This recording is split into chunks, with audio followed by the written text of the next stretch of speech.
Letter കിട്ടാൻ കാത്തിരിക്കുക പത്രക്കാർ. അവർ മന്ത്രിയുടെ എസ്കോട്ടില്ല യാത്ര നാളെ ഒരു ആഘോഷമാക്കും. മറ്റ് മന്ത്രിമാർക്ക് അതൊരു പാരയും.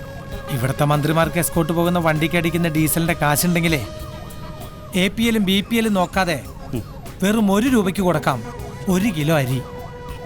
നാട്ടുകാരെ പേടിപ്പിക്കുന്ന സയറിനിട്ടുകൊണ്ട് പോകാൻ മന്ത്രിവാഹനം എന്താ, ആംബുലൻസാ? സഖാവ് കൃഷ്ണന്റെ മോന് സഞ്ചരിക്കാൻ അകമ്പടിയും പുറമ്പടിയും വേണമെന്ന് പറഞ്ഞ മോളീന്ന് ഇറങ്ങി വരും മൂപ്പര് കയ്യിൽ നല്ല വള്ളിച്ചൂരിലുമായി. കൊല്ലാൻ വരുന്നവൻ കൊല്ലുക തന്നെ ചെയ്യും സാറേ. പക്ഷേ അവനെതിരെ തിരിഞ്ഞു നിൽക്കാൻ തീരുമാനിച്ചാൽ നട്ടല് നിവൃത്തി നേരെ തന്നെ നിൽക്കണമെന്നേ ഉള്ളൂ. നിൽക്കാൻ തന്നെ തീരുമാനം. ഹലോ, യെസ് വിശ്വം. ഞാനാ നടരാജൻ. പറയൂ സാർ. അല്ല, തിരക്കിലാണോ? സാർ പറഞ്ഞോളൂ. ജീവപര്യന്തം ശിക്ഷയിൽ 6-7 കൊല്ലം കഴിഞ്ഞ ചിലരെ പുറത്തുവിടുന്നതിനെക്കുറിച്ച് ജയിൽ റിവ്യൂ കമ്മിറ്റിയുടെ ഒരു ശുപാർശ ആഭ്യന്തരമന്ത്രിയുടെ ടേബിളിൽ വന്നിരുന്നു. പുള്ളിക്കാരൻ അതിനൊരു തീരുമാനമെടുക്കാതെ ഈ നീട്ടി അല്ല, അതിനിടയ്ക്കായിരുന്നല്ലോ അദ്ദേഹത്തിൻ്റെ മരണവും. ആ ലിസ്റ്റിൽ പുറത്തുവിടാനായി ഒരു പാവം പയ്യൻ്റെ പേരുകൂടി ഉണ്ടായിരുന്നു. മിസ്റ്റർ ബാലസുബ്രഹ്മണ്യം. ബാലസുബ്രഹ്മണ്യം ആ, ഇപ്പോൾ നല്ല നടപ്പില്ല. താൻ വിചാരിച്ചാ? ഞാൻ കയറിയതല്ലുള്ളൂ സാർ. ഞാൻ ഫയലൊന്ന് നോക്കട്ടെ. എന്താ സാർ ബാലസുബ്രഹ്മണ്യത്തെ പറ്റി? താൻ അറിയുമോ അയാളെ? Yes sir, is A terrorist. ഞാൻ ഉത്തരമേഖല IG ആയിരിക്കുമ്പോഴാണ് ആ സംഭവം ഉണ്ടായത്. ഈ മാധവൻ നമ്പ്യാർക്ക് ട്രാഫിക് ചാർജ് കൊടുത്ത ശേഷം സിറ്റി മുഴുവൻ റോഡ് ബ്ലോക്ക് ആണല്ലോ. അത് പിന്നെ കോൺവെന്റിന്റെ മുമ്പിൽ റോഡ് പണി നടക്കുന്നുണ്ട്. വണ്ടികളൊക്കെ ഇതുവഴിയാണ് സാർ തിരിച്ചുവിടുന്നത്.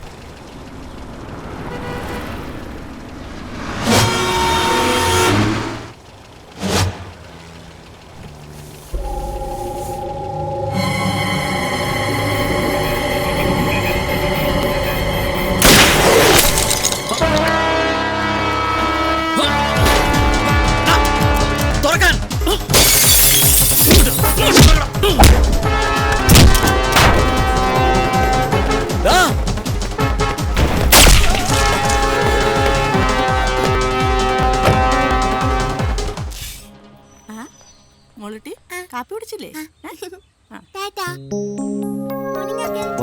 Good morning.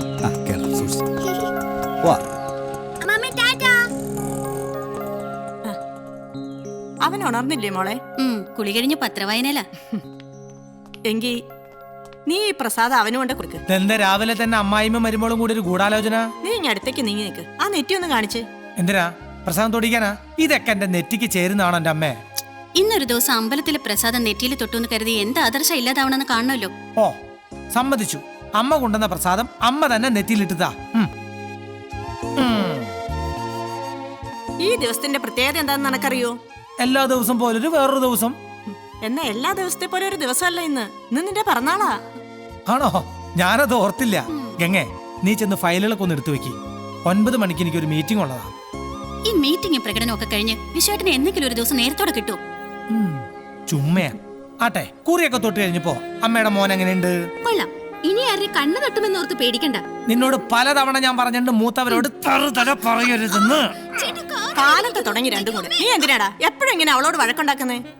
ഓ, ഏട്ട മന്ത്രിയായി പിന്നെ ഒരു തമാശ പോലും പറയാൻ പറ്റാതെ നിന്ന് കിണങ്ങാണ്ട് 4 ലക്ഷം ചെന്ന് പഠിക്കാൻ നോക്കടി. പോ. നമസ്കാരം. എന്തൊരു മുന്നറിയിപ്പില്ലാതെ? നമ്മൾ തമ്മിൽ കാണാൻ എന്തോന്ന് മുന്നറിയിപ്പ്, എന്തോന്ന് പ്രോട്ടോകോൾ. ഷുവർ, അങ്ങനെ വേണം. ഇരിക്കൂ. ഞാൻ ഏതായാലും തന്നെ വിലപ്പെട്ട സമയം കളയുന്നില്ല. കുറച്ചു ദിവസം മുമ്പ് ഞാൻ വിളിച്ചൊരു കാര്യം പറഞ്ഞിരുന്നു. മിസ്റ്റർ ബാലസുബ്രഹ്മണ്യത്തിന്റെ? അതെ. സാറിന് എന്തേ കേസിൽ ഒരു പ്രത്യേക താല്പര്യം? അല്ല, അയാളുടെ അഡ്വക്കേറ്റ് എന്നെ വിളിച്ചിരുന്നു. അവൻ്റെ ബാക്ക് ഹിസ്റ്ററി വെച്ച് ആദ്യത്തെ അറ്റംപ്റ്റ് ആയിരുന്നു എത്രയത്. തീവ്രവാദികൾ വിലക്കെടുത്ത ഒരു ട്രെയിനി, തുടക്കക്കാരനാ. ഇന്ത്യയെ മുൾമുനയിൽ നിർത്തിയ മുംബൈ ഭീകരാക്രമണ കേസിൽ പിടിക്കപ്പെട്ട അജ്മൽ കസ്ബും ഒരു തുടക്കക്കാരനായിരുന്നു. ഇത് അത്തരമൊരു കേസൊന്നുമല്ല, പെട്ടുപോയതാ. ഇല്ലെങ്കിൽ പിന്നെ നല്ല നടപ്പ് പരിഗണിച്ച് ഇപ്പോൾ തന്നെ പുറത്തുവിടാമെന്ന് റിവ്യൂ കമ്മിറ്റി സർക്കാരിന് റിപ്പോർട്ട് ചെയ്യുമോ? നമ്മുടെ കഴിഞ്ഞ ഹോം മിനിസ്റ്ററിൽ ഒപ്പിടാതെ പെട്ടെന്നങ്ങ്. സോറി, ഇത് പറയാൻ നടരാജൻ സാറിനെ ഞാൻ ഒരിക്കലും എൻ്റെ മുൻപിൽ പ്രതീക്ഷിച്ചില്ല. ഞാൻ കണ്ടു അവൻ്റെ ഡീറ്റെയിൽസ്. തൊഴിലില്ലാത്ത ചെറുപ്പക്കാരെ തെരഞ്ഞു പിടിച്ച് തീവ്രവാദ ഗ്രൂപ്പിലേക്ക് റിക്രൂട്ട്മെന്റ്. കേരളത്തിന്റെ പ്രധാന പട്ടണങ്ങളിൽ ബോംബ് സ്ഫോടനം. ബോംബെയിലും കാശ്മീരിലും ആസാമിലും നടക്കുന്നത് പോലെ ദൈവത്തിന്റെ ഈ സ്വന്തം നാട്ടിലും. അതായിരുന്നു അവന്റെ ടാർഗറ്റ്, അതായിരുന്നു അവൻ അയച്ചവരുടെ ലക്ഷ്യം. നമ്മുടെ പോലീസിന്റെ അന്വേഷണവും കണ്ടെത്തലും ഒക്കെ ആയിരുന്നു അത്. അറിയാവല്ലോ നമ്മുടെ പോലീസിനെ. കട്ടവനെ കിട്ടിയില്ലെങ്കിൽ കണ്ടവനെ പിടിക്കുന്ന പാരമ്പര്യം. അതെങ്ങനെ മാറാനാ? സാർ പ്ലീസ്, നമുക്കിതിവിടെ നിർത്താം. തൽക്കാലം സാറ് പോയി അവന്റെ വക്കീലിനോട് പറഞ്ഞേക്ക്. ആരെയൊക്കെ സ്വാധീനിച്ചും ആർക്കൊക്കെ പണം എറിഞ്ഞിട്ടായാലും എന്തു സ്വാധീനത്തിന്റെ പുറത്ത് എഴുതിണ്ടാക്കിയ റിവ്യൂ കമ്മിറ്റി റിപ്പോർട്ടാണെങ്കിലും ആ റിപ്പോർട്ടിൽ ആഭ്യന്തരമന്ത്രി വിശ്വനാഥൻ ഒപ്പുവെച്ചിട്ട് അവൻ പുറത്തിറങ്ങില്ല. So please. പുറത്തേക്കുള്ള വഴി എനിക്കറിയാം മിനിസ്റ്റർ വിശ്വനാഥൻ. അതറിയാത്തവർക്ക് ഒരുപാട് കാണിച്ചു കൊടുത്തിട്ടുണ്ട് ആ വഴി ഈ നടരാജൻ. വരട്ടെ. ആവശ്യമാകുമ്പോൾ ചോദിക്കാൻ സാർ ഞാൻ ആ വഴി.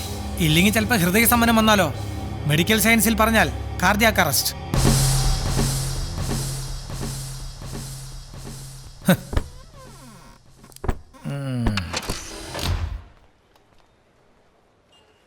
ഇന്ന് നവംബർ 16. ഔദ്യോഗികമായി പ്രത്യേകിച്ച് പരിപാടികളൊന്നുമില്ലായിരുന്നു. എങ്കിലും സെക്രട്ടേറിയറ്റിൽ പോയി ഒരു തോന്നലായിരുന്നു. പക്ഷേ അതെത്ര നന്നായി. ഇല്ലായിരുന്നുവെങ്കിൽ ഒരു പക്ഷേ ഞാൻ അറിയുമായിരുന്നു ജോസഫ് മാഷ് അല്ല, ജോസഫേട്ടൻ ആശുപത്രിയിലായതും ഡിസ്ചാർജായി തിരിച്ചെത്തിയതും. അച്ഛൻ്റെ ആത്മസുഹൃത്ത്. എൻ്റെ നാവിൽ ഹരിശ്രീ കുറിച്ച ഗുരുനാഥൻ. എന്നിട്ടും ഞാൻ ആ മനുഷ്യനെ ജോസഫേട്ടെന്നാണ് വിളിച്ചത്. അച്ഛൻ വിളിച്ചത് കേട്ടതുകൊണ്ടാവണം. ആദർശങ്ങളെ ചവിട്ടി മെതിച്ച് പിമ്പോട്ട് നടന്നവർ കടന്നുപോയപ്പോൾ ജാലകങ്ങളെല്ലാം കുട്ടിയടച്ച് സൂര്യനെ പോലും കാണാൻ ആഗ്രഹിക്കാതെ തന്നോട് തന്നെ ഗർജിച്ചുകൊണ്ട് ജീവിക്കുന്ന ബന്ധങ്ങളുടെ കെട്ടുപാടില്ലാത്ത ഒറ്റയാൾ സിംഹം. കടന്നു വരാം.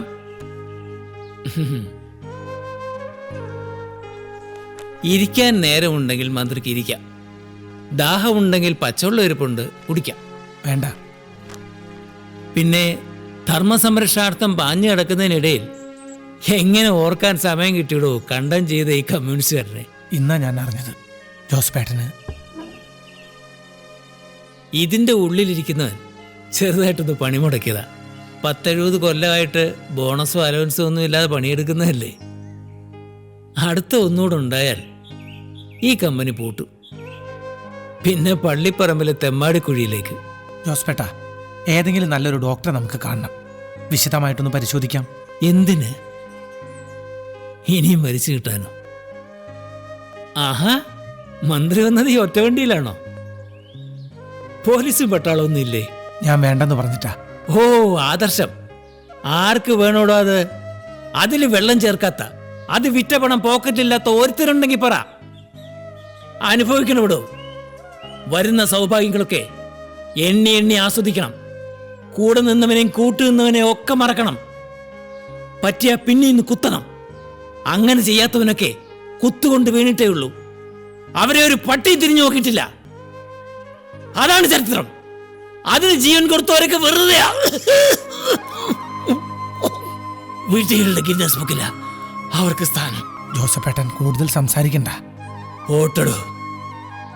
തിളയ്ക്കുന്ന പ്രായത്തിൽ ഞാനും തൻ്റെ അച്ഛനും ഒന്നും മരണത്തെ പേടിച്ചിട്ടില്ല. പിന്നെയല്ലേ ഇപ്പോ പാവപ്പെട്ടവന് കയറി കിടക്കാൻ 10 അടി മണ്ണ് കൊടുത്തിട്ട് മതി ഇവിടെ വികസനമെന്ന് പരസ്യമായി പറഞ്ഞതിന് അവനെ വികസന വിരുദ്ധനാക്കി. പാർട്ടി നയങ്ങളെ തള്ളിപ്പറഞ്ഞവനാക്കി. 10 വയസ്സ് മുതൽ കയ്യിൽ പിടിച്ച കൊടി പിടിച്ചു വാങ്ങി പുറത്തേക്ക് തള്ളിയില്ലേ പാർട്ടി? ആദർശത്തിന്റെ അമരം കാക്കുന്നവർ അന്ന് മൗനം പാലിച്ചില്ലേ? കസേര, അതായിരുന്നു അവരുടെ ലക്ഷ്യം. പോലീസിന്റെ ഇടികൊണ്ടും പട്ടിണി കിടന്നും പ്രസ്ഥാനത്തിന് ചോരയും നീരും കൊടുക്കുമ്പോഴും നിന്റെ അച്ഛന്റെ ചുണ്ടത്തെ പുഞ്ചിരി മാഞ്ഞ് ഞാൻ കണ്ടിട്ടില്ല. പക്ഷേ അന്ന് ആ കണ്ണു നിറയുന്നത് ഞാൻ കണ്ടു. ആ അച്ഛന്റെ ആദർശങ്ങൾ മരിക്കില്ലെന്നുള്ളതിന്റെ തെളിവാണ് മോന്റെ വിജയം. മറക്കരുത് നീ അത്. ഇല്ല ജോസഫേട്ട, ഒരിക്കലും അതുണ്ടാവില്ല. എൻ്റെ ആത്മസഖാവിൻ്റെ മകനോട് എനിക്കൊന്നേ പറയാനുള്ളൂ. കണക്കുകളൊന്നും മനസ്സിൽ സൂക്ഷിക്കാതെ അച്ഛൻ കളം വിട്ടു പോകുമ്പോൾ ആ മനസ്സിൽ ഒന്നേ ഉണ്ടായിരുന്നുള്ളൂ. തട്ടേക്കാട് കോളനിയിലെ പാവപ്പെട്ടവർക്ക് കിട്ടേണ്ട നീതി. അതിൻ്റെ പേരിലാണ് അച്ഛനെ പാർട്ടി പുറത്താക്കിയത്. അത് പരിഹരിക്കണം. അതിൻ്റെ പേരിൽ മന്ത്രിക്കസര നിനക്ക് നഷ്ടപ്പെട്ടാൽ പോലും ജനങ്ങളുണ്ടാവും നിന്റെ കൂടെ. പൊയ്ക്കോ. വന്ന് കാണാൻ വൈകിയതിൽ അതൊക്കെ ജോസഫേട്ടിന് മനസ്സിലാവും. വന്നില്ലേ ഇപ്പൊ എൻ്റെ അടുത്ത്? ഞാനിവിടെ ഉണ്ടാവും. ജന്മം തീരെഴുതിയ ഈ ഒറ്റമുറി വാടക ബംഗ്ലാവിൽ. എന്നാ ഞാൻ പൊയ്ക്കോ മോനെ.